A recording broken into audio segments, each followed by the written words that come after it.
El meu nom és Nacho Clemente, soc professor de disseny gràfic i d'il·lustració a escoles d'art i de disseny, i al marge d'això també em dedico a investigar, a parlar, a escriure sobre gràfica d'agitació, gràfica de protesta, gràfica reivindicativa, gràfica activista.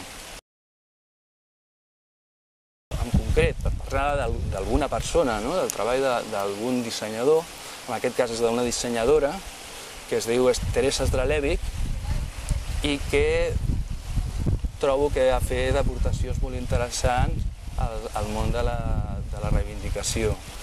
És d'aquells professionals que es mouen entre el territori del disseny gràfic i de la il·lustració.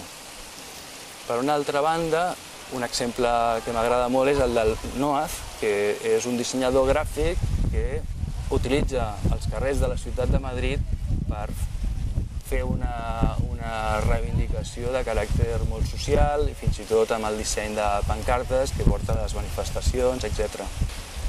També m'agradaria comentar exemples de gent que no és pròpiament del terreny del disseny, però que trobo que ens influencien moltíssim, com podria ser el dibuixant El Roto, o l'Eneco, que publicant a diaris, siguin digitals o siguin en versió paper, d'alguna manera sensibilitzen i fan que tinguem una perspectiva diferent de la nostra societat.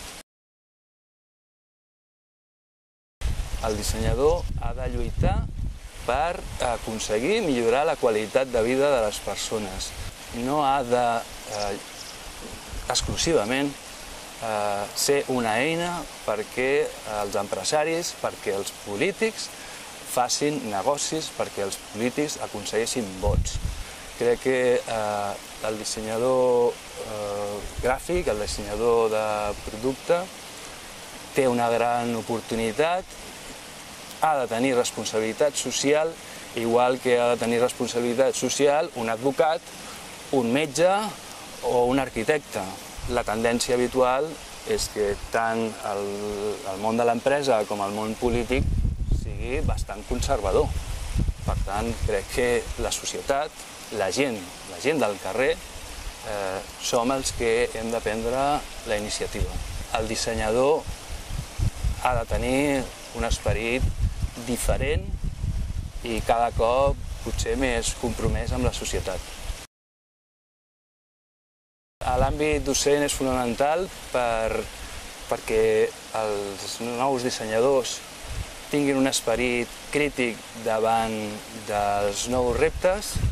Trobo que els nous professionals es trobaran en situacions crítiques on hauran de decidir si tirar endavant o no alguns projectes, i crec que el futur professional ha de ser conscient de si juga amb les regles del mercat i fa tot allò que el mercat li exigeix, o qüestiona l'encàrrec, qüestiona les maneres d'entendre la societat i proposa alternatives, d'alguna manera.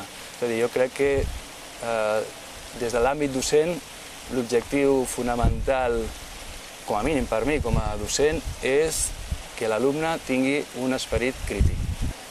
Crec que no sóc l'únic, evidentment, però sí que els professors que ho plantegem d'aquesta manera tan contundent crec que som la minoria.